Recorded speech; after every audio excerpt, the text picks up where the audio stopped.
Welcome to the Songwriter Connection podcast, where we look at the craft of songwriting through the eyes of a songwriter. Each week, we make a connection with a music maker, listen to their songs, and hear their stories. From Nashville, Tennessee, here's your host, Dave Lenihan. Well, thank you for joining us once again on the Songwriter Connection podcast. It's all about the connections. It really is. And we're in Nashville, and you've heard us talk about how Nashville is such a big little town. Everybody knows everybody. There is some kind of a connection. And although we don't focus just on Nashville on this show, I want to talk about Nashville a little bit as we start today. And this is a typical example of what I mean by connections, okay? So my friend Cherise Voltori, who runs the Global Songwriter Connection, who was on the show just a couple of weeks ago, was turning me on to some of the artists she's worked in with over the years. And one such was our guest today, Dan Harrison, who's our guest. Hi, Dan. How are you? Good. How are you? Good. He's our guest. And I listened to his music, and I'm just blown away. Yes, absolutely. I want him on my podcast. So we're really happy to have him today. But so check it out. He's today, and as we sit down talking, we have a mutual friend who has also been on the podcast quite recently, Brian Ruby, the pro baseball player who also is making it in the country music scene. So, and you guys went to school together, huh? We did, yeah. We went to the same high school. We were a few years apart, but how about that? Yeah. So small world. Makes a connection. Yeah, all connections. Yeah, I would venture to say, Dave, that Nashville's a little big town. What did I say the other way around? Big little town. Yeah. It's a little big town. I wonder if that's where they got their name from. I'll bet it was. Yeah. So, anyways, sounds good. Let's play one of your songs. And this is one of the first that caught me being a radio guy. This is called "Running Out of Radio," and I thought, well, right away, I got to hear this song. So this is Dan Harrison is our guest. You're listening to the Songwriter Connection podcast. New York City, Sinatra spinning, Detroit dancing on a Motown roll, West Virginia, Mountain Mama wanted dead or alive on a thunder road, Florida found me an American girl, sweet home singing down in Muscle Shoals, got Georgia on my mind, different anthem each state line, a shotgun rider everywhere I go. We might run out of cash, out of gas, out of time, we might run out of luck, out of two yellow lines, even when the sun sets and the headlights won't glow, we'll never be running out of radio.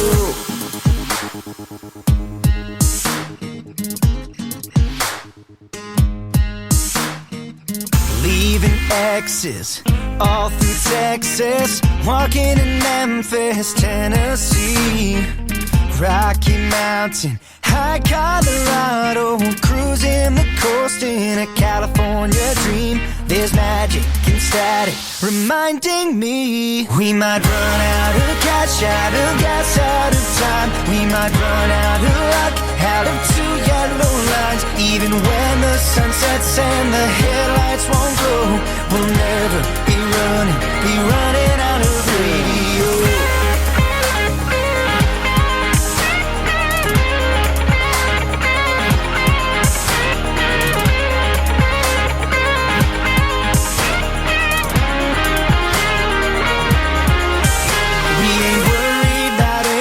To PM, we live the highway, AM to FM. We might run out of cash, out of gas, out of time, we might run out of luck, out of two yellow lines, even when the sun sets and the headlights won't glow, we'll never be running. We might run out of cash, out of gas, out of time, we might run out of luck, out of two yellow lines, even when the sun sets and the headlights won't glow, we'll never be running, we'll never be running out of radio.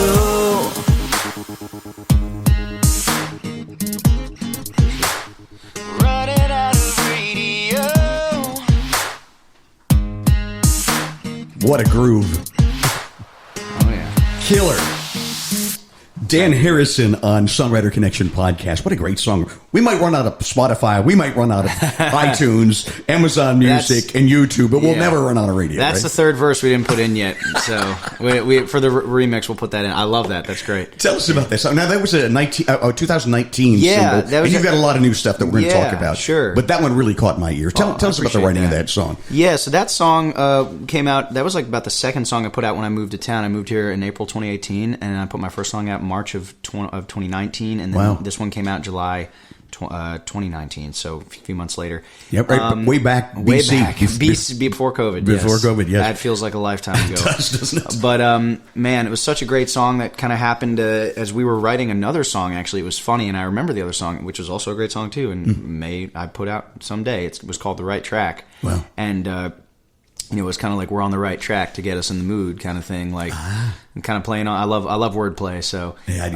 too. And there was a line that may or may not still be in that song that we were writing. I was writing with my friends Elise and TJ, and it was like, run till we're running out of radio or something like that. And someone threw that out. I don't remember who, but then we all looked at each other like, that's a different title for sure. And that has happened. I can't tell you how many times that happens. Yeah, it does. You start on one song and somebody says something, boom. That's a different song. And you're like, that's a different song. And so we're like, we finished that one, and then we're like, we got to write this one. Right. And I love when that happens. Yeah, and it was really cool. And then I brought it to my producer at the time, and he just had this idea for the groove to make it really pop in more ways than one. And it was very cool. It was definitely like, and that was sort of my first exposure to doing a bit poppier side of things, because the first song I did was definitely more rock influenced, and that's still a big part of who I am. But especially with what I do now with Salem Town and kind of the more pop and EDM influenced elements of country, like I think in a lot of ways running out of radio kind of whet my appetite for that. Did it really? Okay. I without maybe not even realizing it at the time, but I think that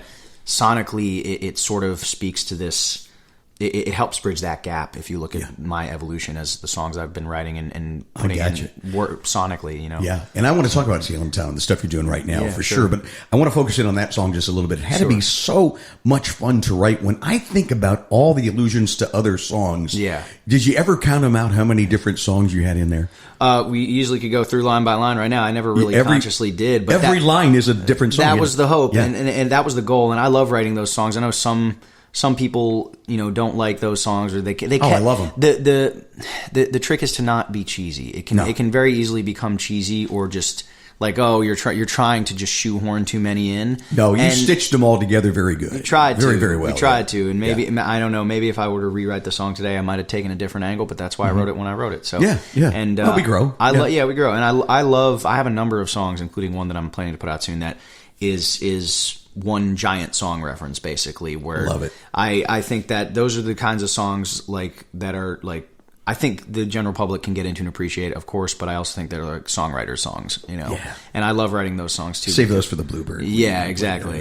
So I think those are great. And speaking of the Bluebird, you won a Golden Pick Award from Bluebird Cafe, which is such a prestigious award. Yeah. Well, talk about that a little bit. That had to be a thrill. It was really cool and unexpected. It was a song that I wrote with my good friend Autumn Bice, or Autumn Marie, however she wants to go by. But we wrote that, and that was another crazy random thing. There was this other contest or thing that we were writing for a prompt, and we won that. It was and that was like a year and a half ago or something like that. Awesome.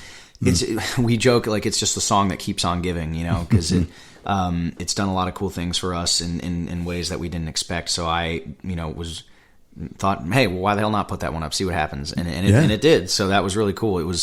We were trying to write, a little bit more of a deeper kind of, material than what you normally hear on country radio or pop radio, or just because a lot of it can be surface level stuff, and most of the time publishers or other writers tell you when you move here, that don't write sad and depressing stuff. No one wants to hear that on the radio, blah, blah, blah. But I think some of my favorite songs of all time that are also big number one hits are the more ones that have more substance to them. Right. And so we were trying to write that, and having had no experience, it's a military song. I have no personal experience in the military, but both my grandfathers were in the military in one way or the other. My stepbrother's in the military. Some of my best friends from growing up.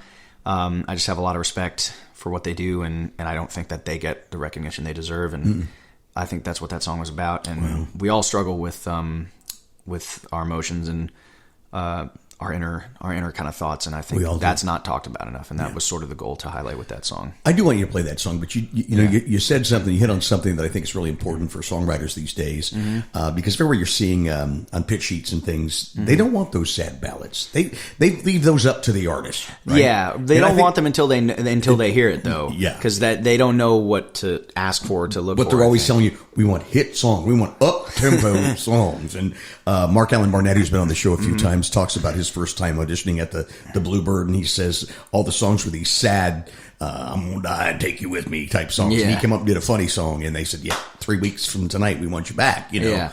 So I think it's important to keep. I mean, songs are supposed to lift us up. Like it's great to have up tempo, but I also think that you can have up tempo songs that are substance. I do too, and make you feel. It's sometimes really great when the music it doesn't match the lyric. It's just like it contrasts it in a very purposeful way. Yeah. So it's hard to nail, but when you do it's great. Yeah. So, well, cool. You set up Friendly Fire. Let's do it. All right. Can you play it for us? Yeah, absolutely. The Golden Pick Award winner, December of 2022, from the Bluebird Cafe. Sure. Yeah. All right.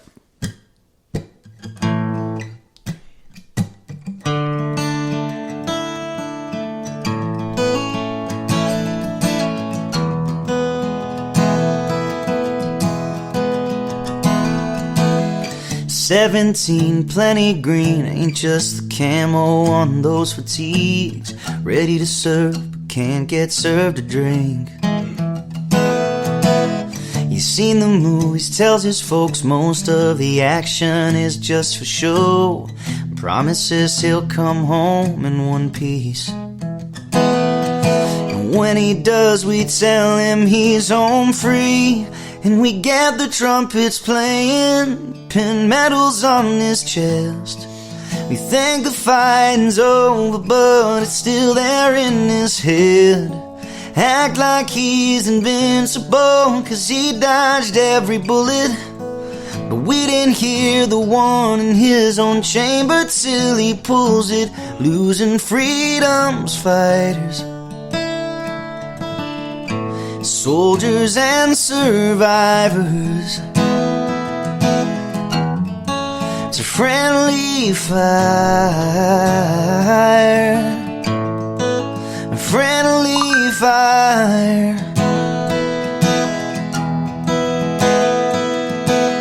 The battlefield was overseas, but he still wakes up to submachines on Wednesdays when construction's down the street.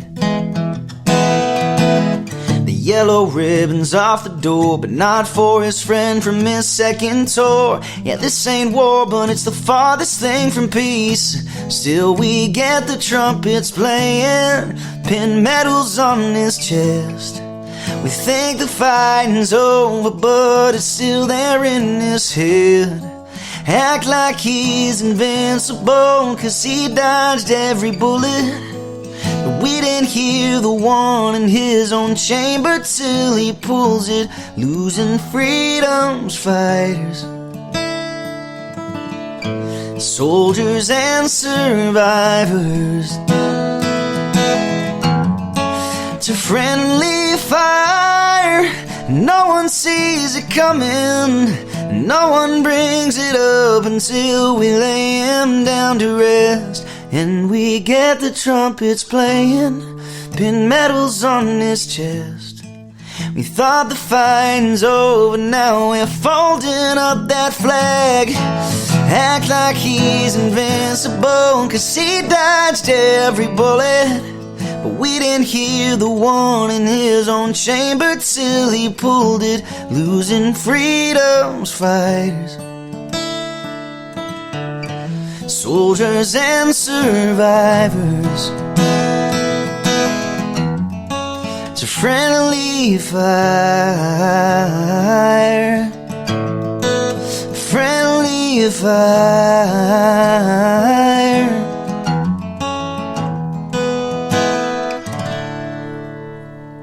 Oh my God. That's all I have to say.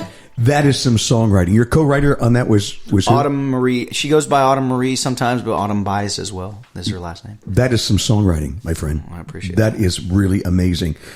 Friendly Fire. And, so important today. And I think that's... Are you recording that song? I don't have any plans to right now.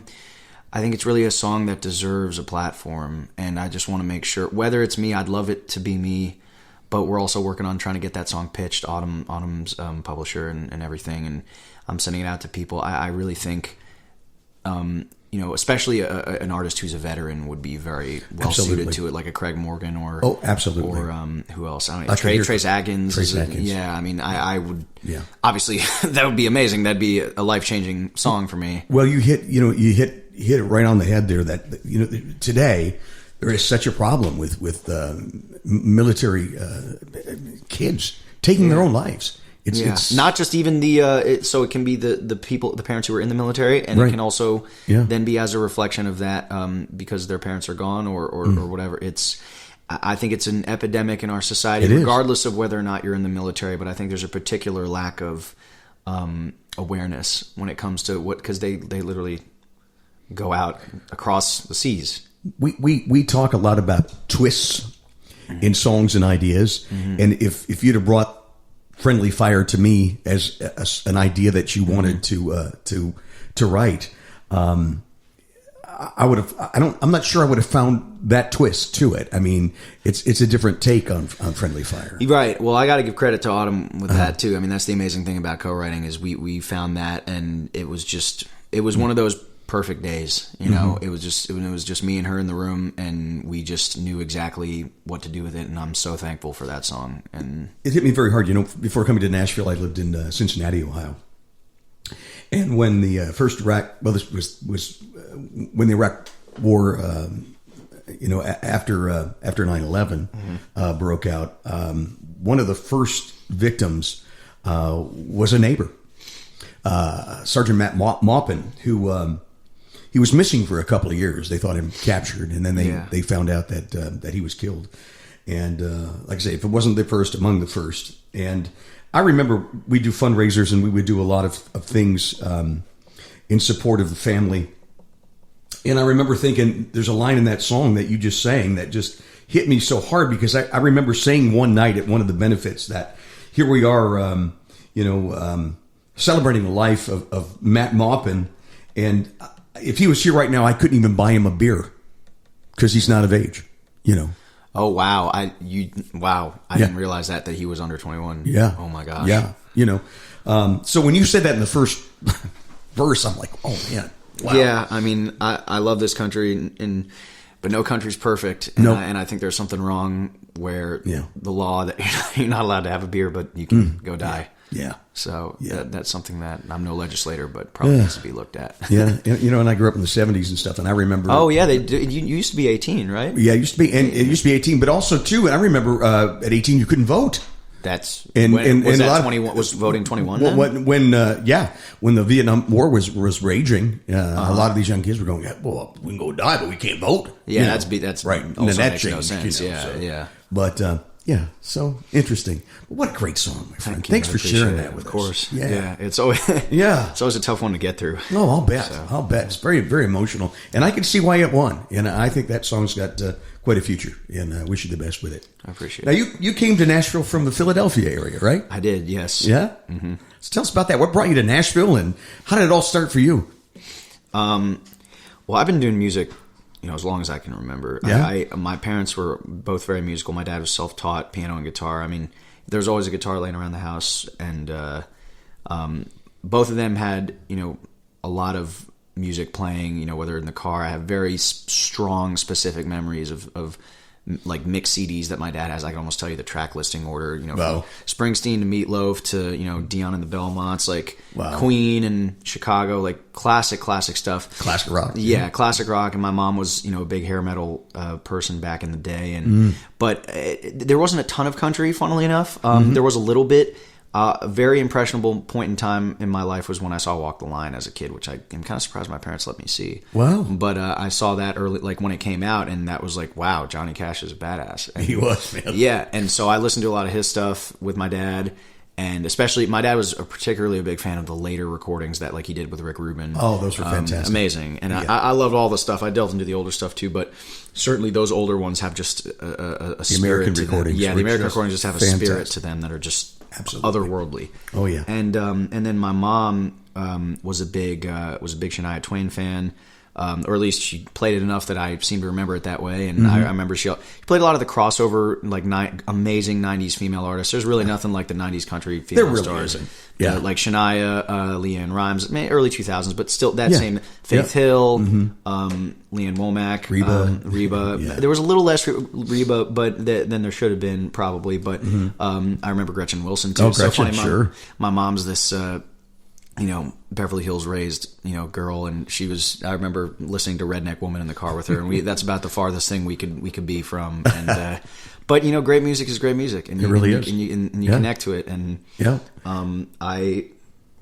The funny thing about Shania too is that I didn't know until a lot later is her husband and producer Mutt Lange. I'm sure you know this, but just to say for the listeners, like he was one of the biggest rock producers ever. It is, and I just watched a Shania documentary on Netflix. It was it's out there. It's good. Yeah, so amazing. Yeah. And what she was able to do, like there is, oh my God, like every song, all those songs, and that Mutt, she was. It wouldn't have happened without her, but it's amazing that he was able to do AC/DC and Def Leppard and all that stuff, and then come to Nashville and then completely. It's almost similar, I feel, to what Joey Moy is doing nowadays. He's the Big Loud producer, Morgan Wallen, Florida Georgia Line, Jake awesome Owen, Hardy, Hardy. But he was Nickelback back in the early 2000s and Is late that 90s. right? Yeah, he discovered and broke Nickelback. So I know there was also Default, which Dallas Smith, who is a Canadian artist that is signed to Big Loud as a solo country artist nowadays. Wow. They were like the other Nickelback-ish band back then that was kind of coming up.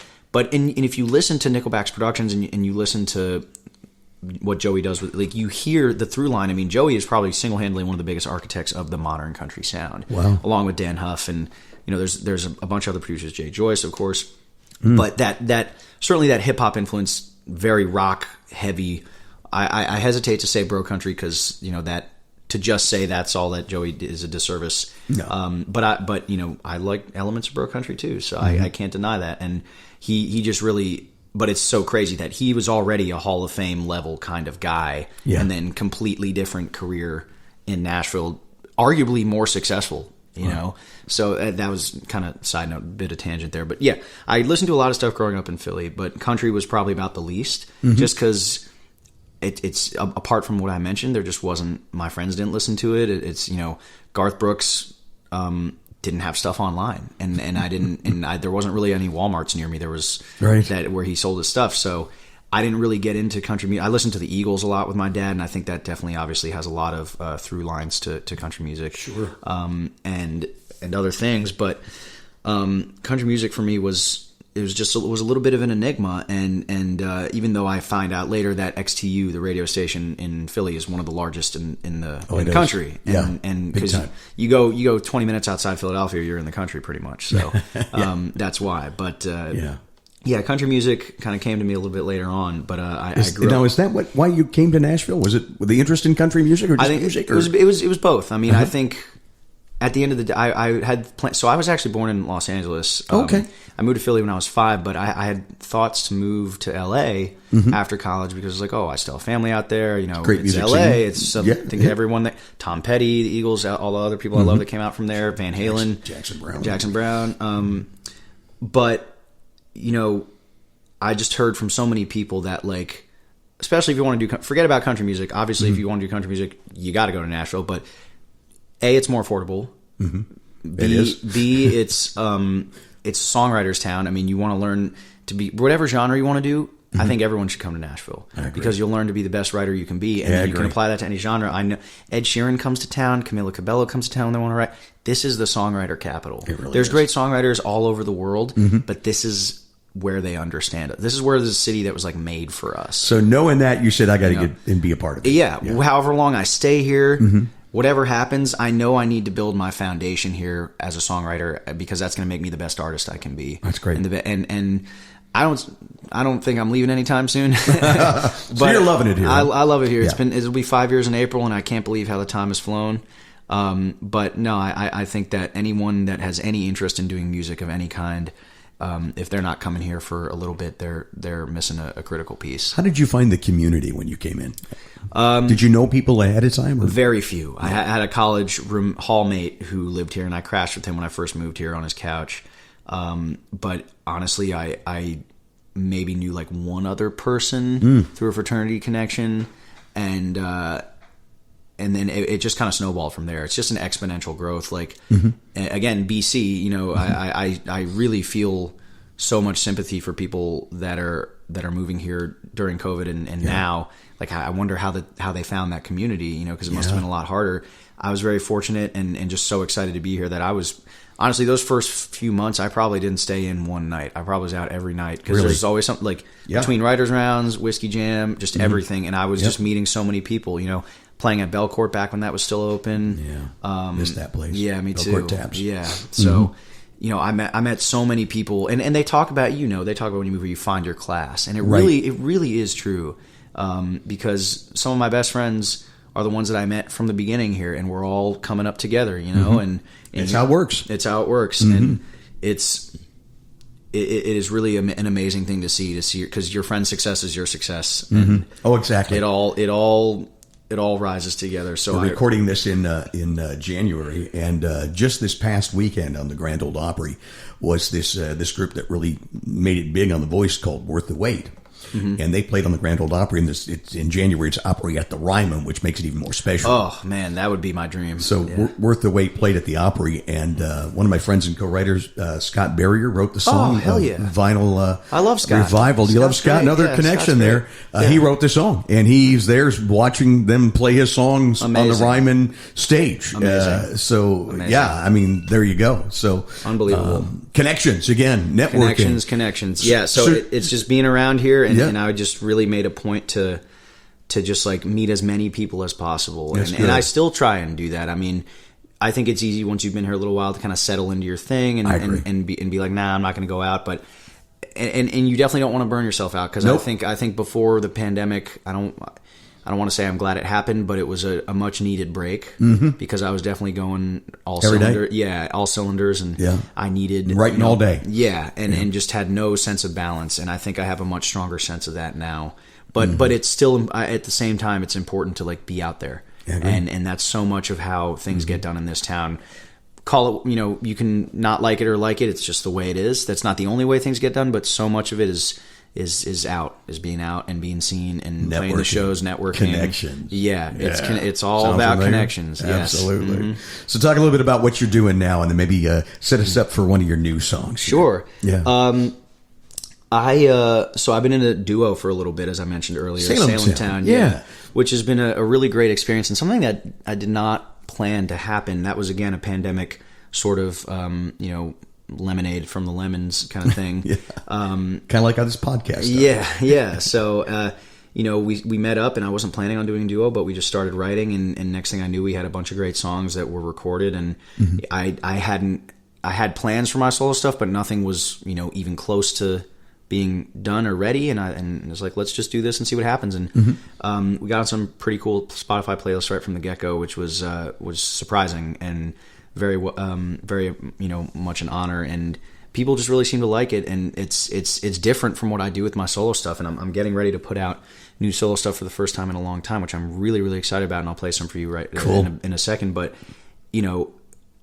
they're different things. It's some people might think it's difficult or crazy to have two artist projects, but I would rattle off about 10 different big artists that that have 20 different projects. First of all, sure, and it happens. Yeah, we're creatives. We're like, as a songwriter, you can. And Garth Brooks, I think, even said this. You can't write every song you sing, or no, he said something. You can't outright this town, even if you tried. Yeah. It doesn't matter to me if I wrote the song or not, if it feels like it's something I wrote. Gotcha. But similar to that, I think that you can't sing every song you write.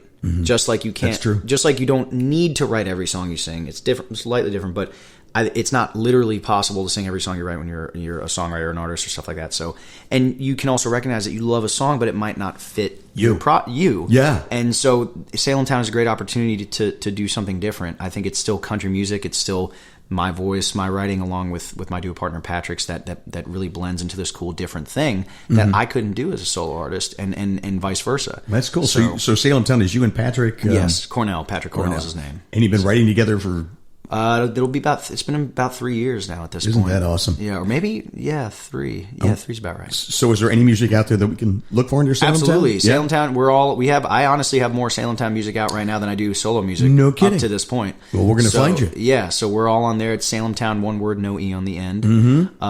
Next time we'll have to have Patrick too. We'll do a Salem Town show. We'll do a Salem Town show. That'll be great. Awesome. It's a different, it's part of my story, but it deserves its own moment as well. So, and so I've been doing that, but then I've also been putting together this solo project. A lot of these songs, the other thing with songwriting, this too, is it can be slow. Yeah. In terms of the process of songs, seeing the light of day. So that's true. Even with my own stuff, it's like they're my, and I want to, but it's some of these songs I wrote BC, before COVID, and they're just now finally getting to see the light of day, and that's just how it happens. But I just really feel passionate about these songs, and I think that they tell my story in a personal way. That's great. And I really just am excited to share it. And that's really important. It's funny you say that because I've a project that just came out, and you're right. A lot of these songs are written before COVID, and now that they're out, they seem so old.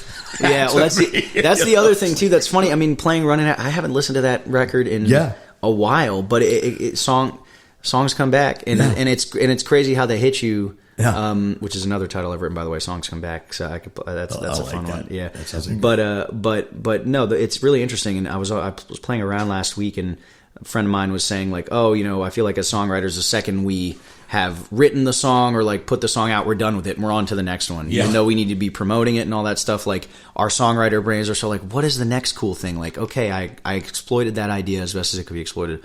What can I do next? And so I totally understand what you're saying. It's very easy to be like, man, those are so old. Like, because people come up to me and be like, man, I love that song. I love Nowhere Bar. I'm like, why are you still listening to Nowhere Bar? You see my new stuff. Yeah. You're like that. Yeah. Like as a business person, the music, that's a really bad attitude. I should say, yes, keep listening, keep giving me money. Exactly. But as the creative, it's like, no, like that's like 4 years ago. Like, come on, you wait till you hear the new stuff. I remember at the Songwriter Festival sitting down with a hit writer. He just had a huge hit that year by Kenny Chesney, and I asked him, I said, how does it feel? He goes, Dave, by the time the song comes out and it's on the radio, I'm just so over it by then. It's a thrill. I love it, but it took so long to get there, and it's such a process. I mean, they talk about some songs getting to radio from having been written like a month before. Yeah, it can happen. It can happen. Win Varble was a very good example. Who was on this show, wrote the song "Have You Forgotten?" and like within a month, it was number one. Yeah, and then I know that's also the story with "Good Girl," the Dustin Lynch song. Andy Albert wrote it, and I can't remember the other writer. But anyways, but they wrote it with Dustin, I think, and he was just so jazzed about it and brought it to the label right away, and like it was already on the. It's like so it can happen. It can. But most of the time, I feel like people not doing what we do don't understand how long that song has been in existence before it actually is acknowledged. Yep, that's so true. Which is crazy. Tell you what, let's take a break. And when we come back, we're going to get to some of that new stuff. Great. Okay? Don't go away. Dan Harrison is our guest on the Songwriter Connection podcast. You're listening to the Songwriter Connection, connecting with music makers and hearing their songs and stories. Now back to the show with your host, Dave Linehan. If you're listening on YouTube, by the way, please like and subscribe. I know we're not a video per se website or podcast. Hopefully we'll get there someday. Maybe when we set up this Patreon, folks will help us get some cameras in this dining room. And that might be fun. That'd be great. Yeah, but being a radio guy, that wasn't important with me when we started. But now it's getting to be that point now where I'm thinking, maybe it is, because everybody goes, well, how come you don't do that? Both. You can offer the audio as a podcast and have it on. I know Joe Rogan does that. A lot of people do that. Joe Rogan, yeah. So and I heard this recently. YouTube's actually the biggest music streaming service in the world. It's the second largest search engine too. Yes, next to Google. So it's really important to be there. It really is. Yeah, I think it's not.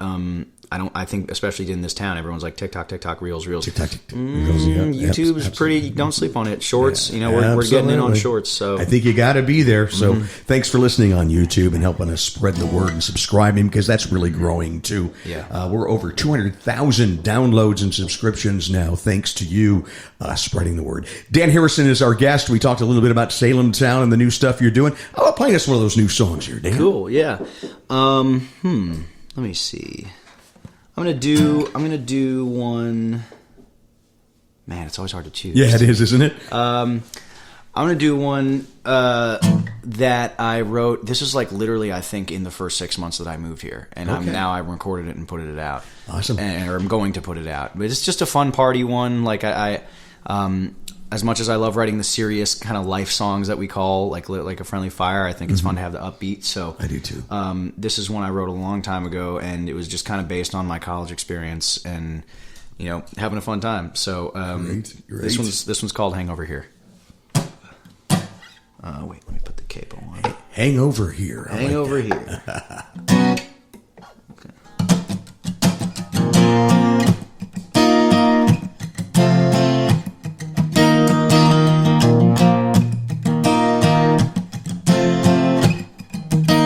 Last night, I flipped cups, backyard, I turned up, beat jumping, shotgunning, making bets. I was chugging, shooting double shots 'cause I lost. Your girls went home, I couldn't let you drink alone. Me and you, living room, dancing around, parties too. Caught a cab when things got hot.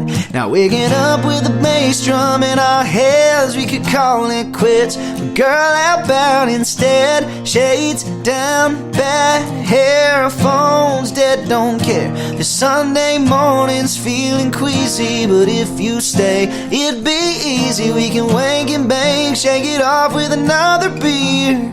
Yeah, you can hang over here.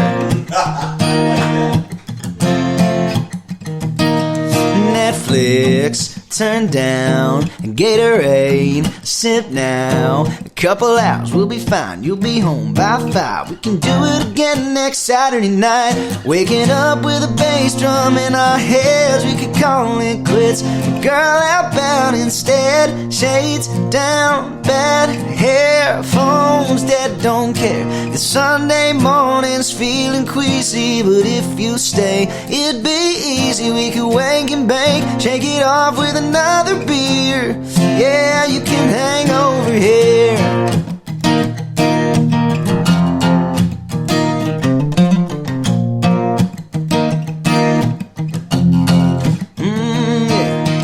Hangover.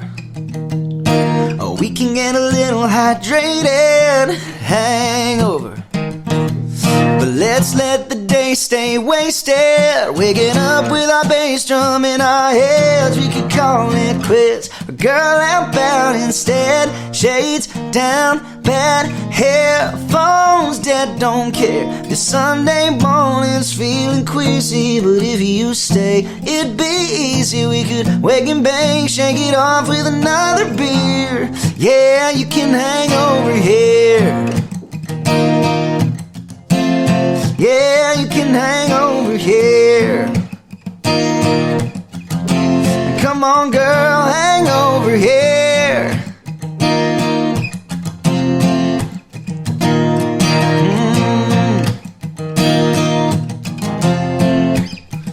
Hang over here. That's what I love about songwriting. Dan Harrison is our guest. You can hang over here. And you get all the classic hangover stuff in there. Yeah. The pounding head, the hydrating. But that's the play on the word. You can come hang over here. I love it. That's what songwriting is all about. In my book. Yeah. In mine too. Yeah. Not that there are great songs that you don't need to always be clever. No. I don't think Friendly Fire is clever in that way. I think it's just it's the right angle and it's well written in imagery, but I love a good play on words. I'm all about that. It is. So, that's just fantastic. Yeah. Who was your co-writer on that one? Was that Patrick or no? No, this was my good friend Elise Yulo and my other good friend Chad Sellers, both of whom were two of my first co-writers in town. And Elise did, I think, is pretty much on every song that I've written for this upcoming project that I'm putting out, of which that is one. She also wrote Running Out of Radio with me.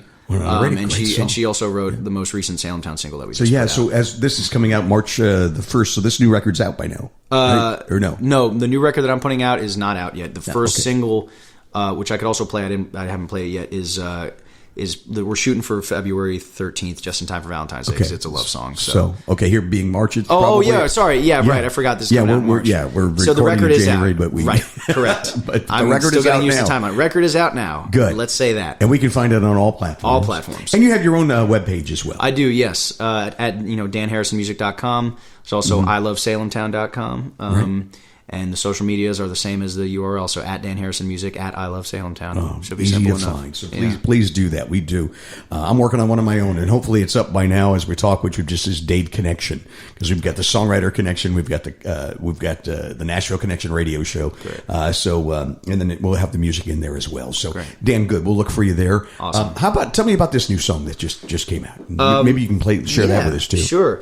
So this song is a song that I think I wrote. I wrote it a bit more recently. Like I said, "Hangover Here" was one of the first songs I wrote the first 6 months when I moved here. This one's called "Crazy About Country," and it's I talked a little bit earlier about how I didn't grow up with country music in the same. But you're crazy about it now, huh? Yeah, and it's a lot of things. Like I certainly don't go around wearing a cowboy hat and pretending to have a drawl, but. I have my pair of boots. I have the Nashville thing, and I love a good denim tuxedo, the Canadian tuxedo as they call it. And so that's kind of what this song was about. That was kind of in college. Is where I got exposed. I went to Wake Forest University undergrad. Go Deeks, and Go Deeks. that's where I really got exposed to country music. And did you study music there?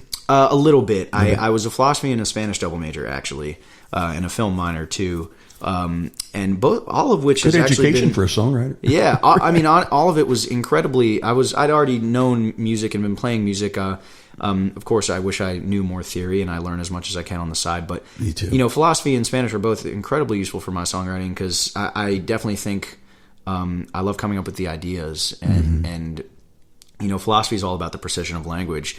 Just like songwriting and like multiple meanings of words and an analysis. And I think that piece really is something I carried with me to songwriting in terms of, how to best write a song, the different angles and all these things like that. In Spanish, I love reggaeton music, and there's a lot of stuff going on in Nashville now with some Latin influenced artists. There's Kat and Alex on Sony. They're awesome.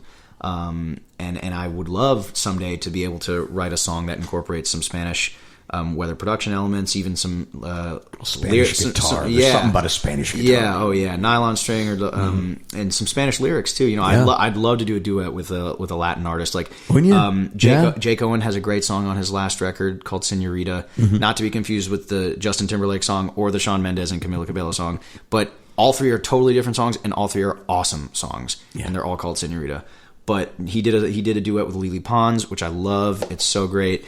Kane Brown did a song with Becky G, "Lost in the Middle of Nowhere." I love it too. I love that country music is willing to embrace other genres and do this collaborative kind of thing. That it is such a diverse thing today, country, and they've really worked hard on this. I think over the years. And we talked before we went on about how there is just so many different genres within the genre. Subgenres, I think country music always has its roots and never won't, and the traditionalists and the purists will always have a place. Just like in rock and roll. I mean, I think rock and roll, you have blues rock, you have pop rock, you have the jazz kind of fusion rock, you have country rock. 40 years ago, there was such a diversity in rock music that I think is echoed today in country music, because the country, for better or worse, I think is, and you can include Americana and folk and all that stuff in it too, is the last sort of area of commercial or modern music that has an emphasis on, I think, real instruments. And that's truly American. And that's truly American. And but like anything that's American, I think is also global to an extent, because we are a melting pot, and I think I love that country music is starting to reflect that melting pot a little bit more. The Mickey Guyton, there's a lot of great black artists, Breland coming up. I have a lot of friends, Tay Lewis, Tyler Bryant, Julie Williams. They're all amazingly talented artists coming up. The Black Opry does some great stuff. And you're seeing great stuff with the LGBTQ community. You know, Brian for one. And Brian Ruby doing wonderful things. Brothers Osborne. You know, and I think that there's a market for a lot of that. You know, I'm Jewish, and that's not something that I hide by any means, but it's not something that, you know, is typically seen in country music. And I've been working on songs, and I want to find a way to express that in a way that people can relate to, because I think what I love about country music is I really do think it's for everyone. It's not just for, you know, people who were born on a back road, or I agree with you. You know, I met Ryan Hurd one time, and he talked about how it might have started as a Southern genre, but you know, he'll play Faster Horses in Michigan or whatever that festival is, and he's like, which is where he's from. He's like, you'll find the most rabid country music fans in Michigan as anywhere, you know, and in Canada and in Iowa. It's not just Alabama, Mississippi, Texas, Florida, whatever. That's true. And I think in Pennsylvania too, you know, like I said, you drive 20 minutes outside between Pittsburgh and Philadelphia is like country. Absolutely. Yeah. And so I think that it is for everyone. And my goal as an artist would be to obviously appeal to fans of country music, but to people that also don't maybe normally listen to me, like, okay, like, I can't relate to maybe a Luke Combs or a Cody Johnson, but I can relate to that guy. Yeah. You know, and because what it comes down to, as we know, 3 chords and the truth. Absolutely. So all I'm trying to do is tell the truth, maybe with 1 or 2 more chords sometimes, but sometimes less. It's all about the song, isn't it? It's all about the song, and it's all about the authenticity. And so I just want to tell my story, and because I don't think my story has been told. Well, I know it hasn't been told, but I think that there's space for it, and I think there's space for everyone's story in country music. I think so too. No 2 stories are the same. Country, you need to make room for Dan Harrison. He's got a good story. He's got some good songs. He's a good writer. Let's hear another one, my friend. Cool. Well, yeah, I'll play this this one that just came out. This one's like I said, or maybe I didn't. It's called Crazy About Country. Crazy About Country. Yeah, and it's sort of just about my experience in college, and how I got exposed to, kind of, for lack of a better word, that way of life. Certainly the music, but just the culture of it, and you know, really falling in love with elements of it, you know. Yeah. And so this one's called Crazy About Country. Awesome.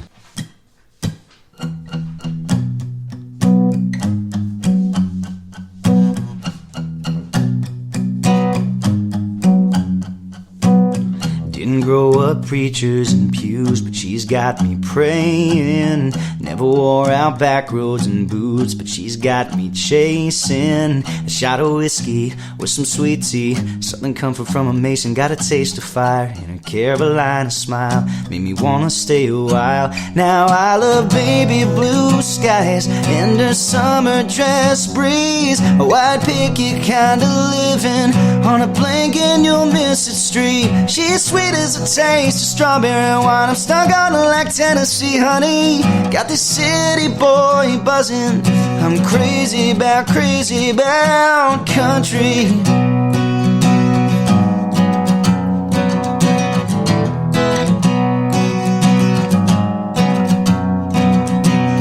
I'm humming a new kind of tune with the magnolias swaying, 'cause we're like Johnny and June when the music's playing.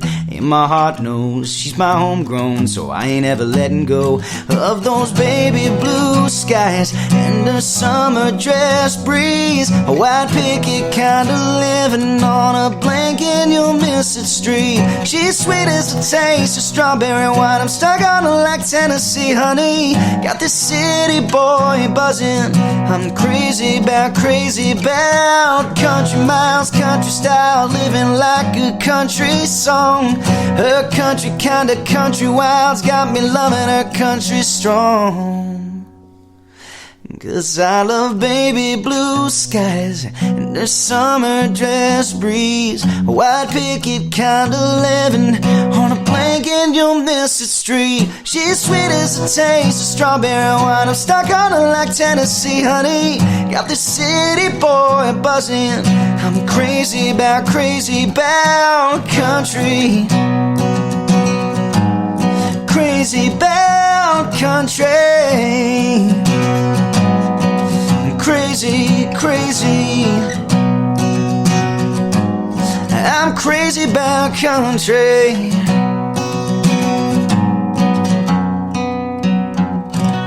Streaming right now, all platforms. Dan platforms. Harrison, our guest on the Songwriter Connection podcast. And don't forget to check out his webpage too, danharrisonmusic.com. That is some great writing. We talk about a lot when I was with NSAI about contrast in a song, and that whole first verse is an ideal example of contrast. You talk, I'm not in the church pews, I'm I'm into the, good stuff, good writing. Thank you, appreciate that. Yeah, that was a fun one. That was also written in the studio. I really, we rarely just because I wrote it with the producer that produced it, and he's actually Salem Town's producer as well usually, and I don't normally do a ton of writes like that, especially I've never done for my solo project, but it was really cool, like getting the vibe in the room as we were writing it too. Because sometimes a work tape can be on a different solar system than what the song turns out to be. Sure can be, yeah. But this one, like from the get go, was just kind of ready made. So, right there, yeah, that's awesome. Right there. Where'd you learn to write?